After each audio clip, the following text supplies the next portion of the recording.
Não, juntei, né?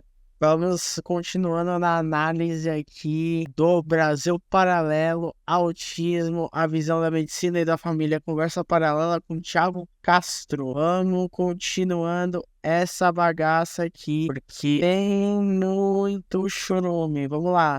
Eu acho que é uma coisa muito importante. Eu acho que o autismo é muito novo. A gente aprendeu há menos de 20 anos atrás que ele era genético, então, assim, vocês percebem que está engatinhando ainda, né?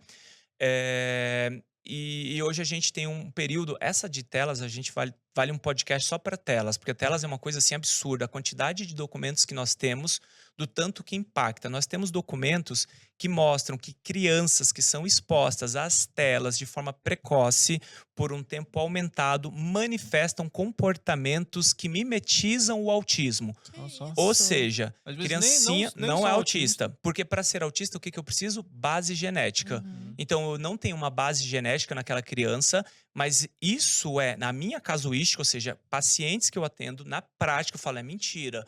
Crianças que com 2 anos você fala, é autista 100% de certeza. 3 meses depois você fala, não é autismo.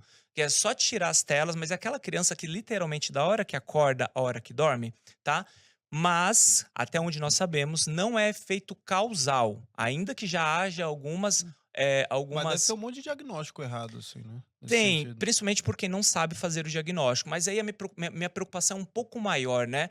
Eh, Para onde nós estamos indo que um pai e uma mãe é capaz de gerar comportamentos autísticos nos seus filhos por deixarem o dia inteiro nas telas, acordando a hora que quer, dormindo a hora que quer.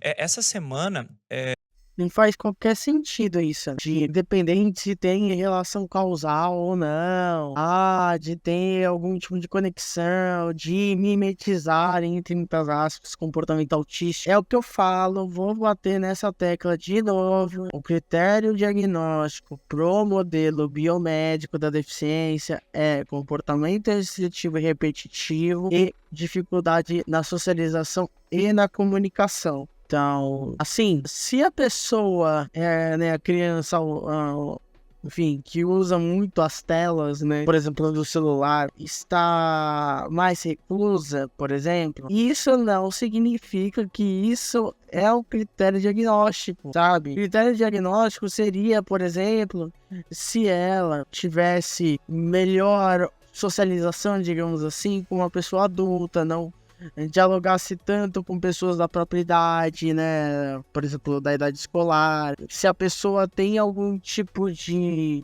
né? Usando o próprio exemplo dele, de comportamentos ritualísticos, entre muitas aspas, né? Você tem um apego à rotina muito grande, de querer sempre fazer as mesmas coisas da mesma forma.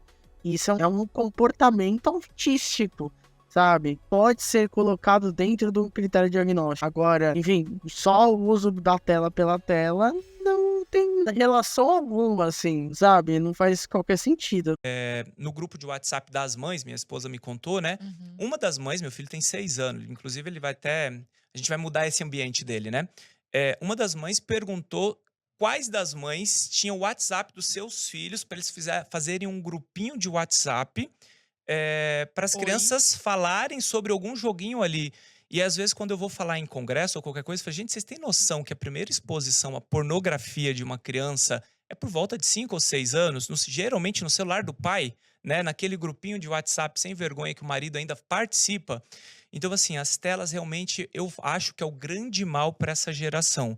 Fora que, se for pra falar de tela, a gente tem TV, assim, de acesso mais facilitado, pelo menos desde os anos 2000, assim, ninguém falava de uso de tela, porque, tudo bem, tem um processo mais intensificado nisso, mas o uso de tela a gente sempre teve. Assim, a geração anterior a Z, né, que é a Y, ou chamada Millennium, né, que é basicamente um recorte de idade, basicamente isso, né? Um uso de tela, só que em vez de uma tela, digamos assim, entre aspas, personalizada, né? Pessoal, no caso do celular, né? Era o uso de uma televisão. A TV, né? A mídia, a televisão domina, assim, dominou pelo menos desde a década de 80, assim, em relação a ao uso de mídias, né? Só está perdendo a sua hegemonia como mídia mais utilizada agora, né? Por causa dos celulares, da internet, enfim. Mas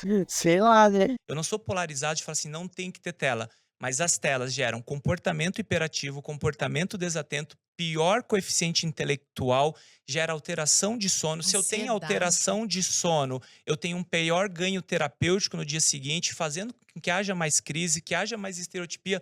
Ou seja, o troço é muito. Se o uso de telas causar algum tipo de comportamento que mimetiza o do autismo, por que falar de comportamento estereotipado? Estereotipias? Por que falar de STINs? A pessoa não é autista, sabe? Vou até voltar um pouco. Vamos voltar.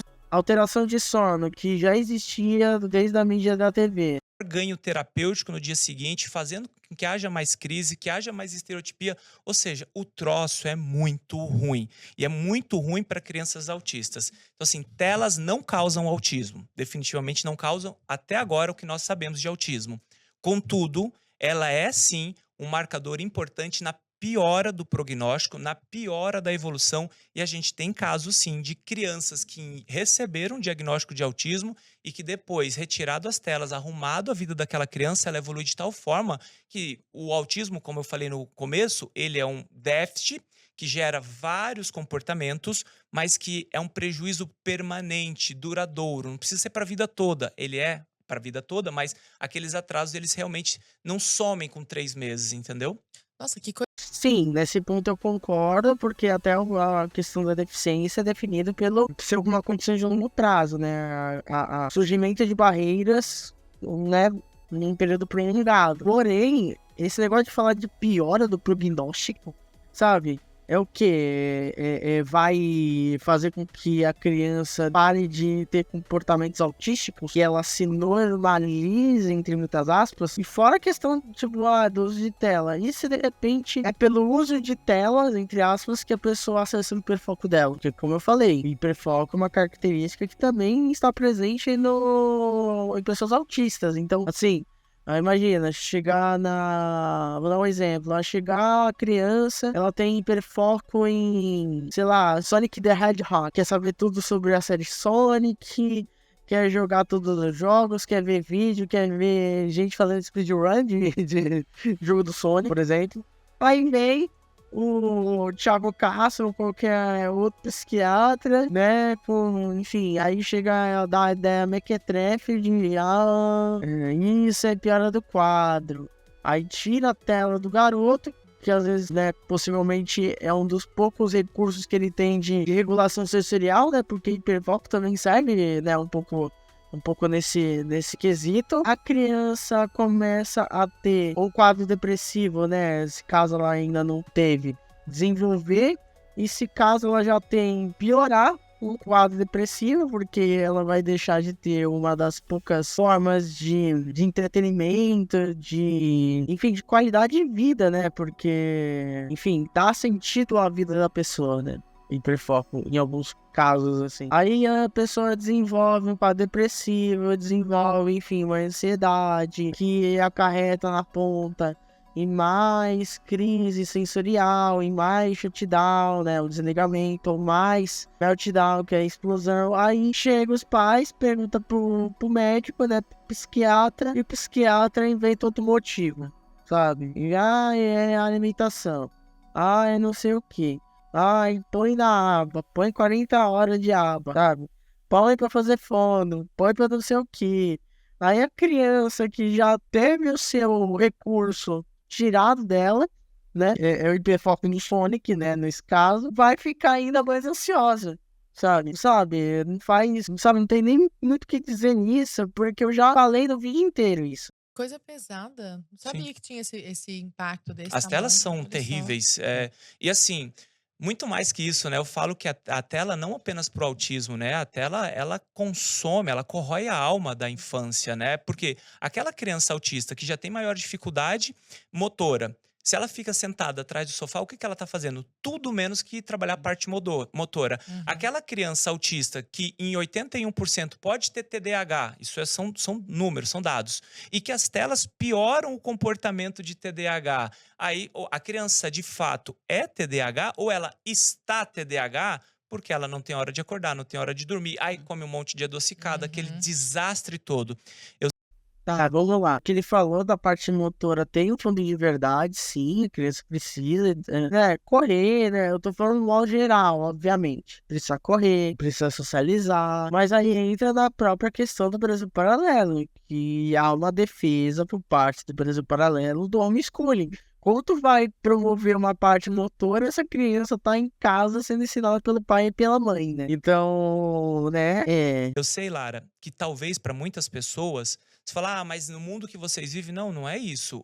A criação básica é acordar cedo, dormir cedo, comer o minimamente razoável e colocar a criança para brincar, para pular, para bagunçar, né? Assim, o né? mundo é Ninguém inventou isso tecnológico, mas você agora. pode... Fora que uma outra coisa, definir o que a infância deve ser com base na geração anterior, isso aí é uma cagação de regra. É uma forma de educar baseada numa espécie de pensamento reacionário, né? Porque aí entra naquela, na época dos meus pais, ou melhor, né? Na minha época, as crianças brincavam na rua, não sei o quê. As crianças brincavam de pega-pega. Hoje em dia isso não tem muito. Enfim, para além, né, do ponto de que cada vez mais essa infância, entre aspas, está sendo perdida. E parte pelo próprio modo de produção capitalista que faz com que as famílias, né, os pais, crianças fiquem cada vez mais enclausuradas, né, no caso, em suas próprias casas, nos seus próprios apartamentos, ainda tem o fator de que cada geração tem as suas especificidades. Por exemplo, na geração, né, mais atual, a Z, né, por exemplo, o uso de telas, né, o uso de tecnologia, mais precisamente, está cada vez mais em voga porque tem mais acesso à tecnologia. Agora, não dá para comparar essa geração com a geração, por exemplo, 2 gerações para trás, que o acesso mais facilitado, entre aspas, a uma tecnologia era o rádio. Quando era uma renda mais alta, acesso a uma TV. Então, cada geração vai ter a sua especificidade, né? Do que é o brincar, do que, às vezes, em certos aspectos, do que é o aprender, do que é o socializar. Porque, por exemplo, muita gente fica com esse senso comum de achar que internet, mídias e redes sociais não são socialização, que é um erro. Redes sociais hoje, as mídias sociais hoje, a internet hoje é uma forma diferente de socialização no mundo, mas não deixa de ser socialização. Ela é uma extensão do mundo real. Não é igual a geração millennial, por exemplo, que tinha esse entendimento de que a internet é um espaço à parte.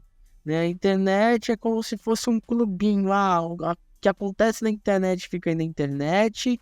E aí tem o mundo real, que é o mundo físico. Não. Hoje tem esse entendimento de que o mundo físico e o mundo virtual, entre aspas, são o mesmo. Sabe? Então, o que acontece no mundo físico afeta o mundo virtual, e o que acontece no mundo virtual afeta o mundo físico. Sabe? Um dialoga com o outro, né? A famosa dialética, né? Uma relação dialética. E isso, inclusive, se dá pelo campo do direito. O que é, por exemplo, o marco civil da internet? O que é, por exemplo, a Lei Geral de Proteção de Dados, né? A LGPD. Então, leis como essa só provam o ponto de que o mundo virtual e real são o mesmo, né? Real, né? O virtual e o físico, né? Então, sabe?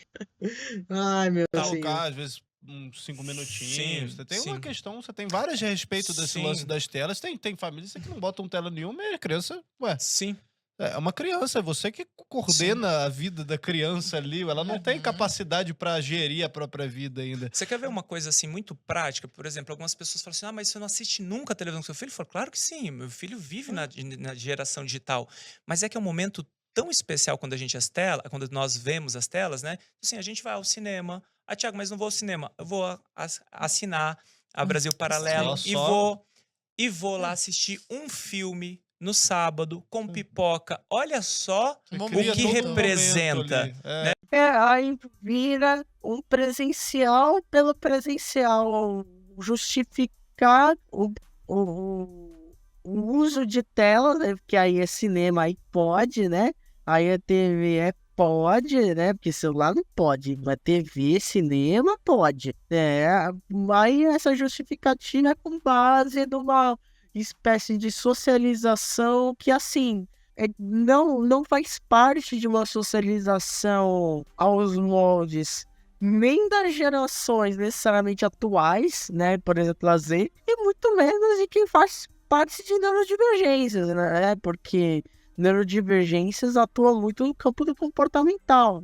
E como você vai querer que esse comportamento seja um comportamento considerado, entre aspas, normal, sabe? Um comportamento, entre aspas, padrão, se a neurodivergência é justamente a quebra desse padrão, sabe? O que é forçar uma pessoa neurodivergente, né, no caso mais específico do espectro autista, a socializar os moldes neurotípicos, né, de assistir alguma coisa, né, algum filme na TV ou no cinema, pegar pipoca, pegar refrigerante, sei lá, sabe?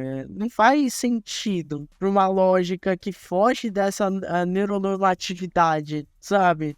Então é tudo um apego, no final, tudo um apego a uma nostalgia que não existe, sabe? Um apego a passado, um pensamento reacionário de, no meu tempo que era bom, e essa pessoa que é a minha prole, né? O meu filho, a minha filha, o meu filho basicamente tem que seguir os mesmos passos do que eu segui na época que eu era criança. Ou o mais próximo possível disso, sabe? É incrível, é incrível. Agora, também a gente pode falar, mas é difícil, não dá. Gente, com equilíbrio, olha, 20 minutos, 30 minutos por dia, de segunda a sexta-feira, para as crianças maiores, tá? Menor de 2 anos não existe tela, tá, gente? Isso não pode. Para as crianças maiores de 2 anos, sabe? E aquela criança que ela entende que quando acabou, acabou. Agora, aquele menino que já acorda pedindo telas, é um comportamento de vício, né? Ele já Total. acorda com Se a compulsividade gente pedindo as vicia, telas. gente, Estimulante, nós né, Total, demais. adultos. total. Você Bom. comentou É, a, a própria entrevistadora já meteu o papo assim. Tipo, tudo bem, criança é mais influenciável, enfim. Mas os próprios adultos estão inseridos nessa lógica de uso de telas. A gente acorda, né? A grande maioria das pessoas que tem celular, com acesso à internet, enfim, acessam logo quando acorda. O celular virou um despertador, sabe? O celular virou um despertador, você acorda, nem sai da cama, acessa o celular, abre o aplicativo, sei lá, do YouTube, do Instagram, do TikTok, do Facebook, e vai rodando o feed, vai rodando, e nem sai da cama. Pô, e por que falar isso das crianças? Pô, sabe? Isso faz do adulto um comportamento, entre aspas, autístico, um comportamento ritualístico, ou qualquer outro nome que dê pra isso, sabe? Fora que se eu for pra falar de vício, pô, a gente tem tanto vício, sabe? No dia a dia, pô, tem gente que é viciada em comida, gente que é viciada em fumo, em bebida, enfim. Se for pra bater em uso de tela, vamos bater nos outros vícios também, né? Vamos falar o que causa, né, esses vícios. Quais são os problemas psicológicos que acarretam nesses vícios? E por que esses problemas psicológicos acontecem, né? Leiam Durkheim, gente. Leiam Durkheim.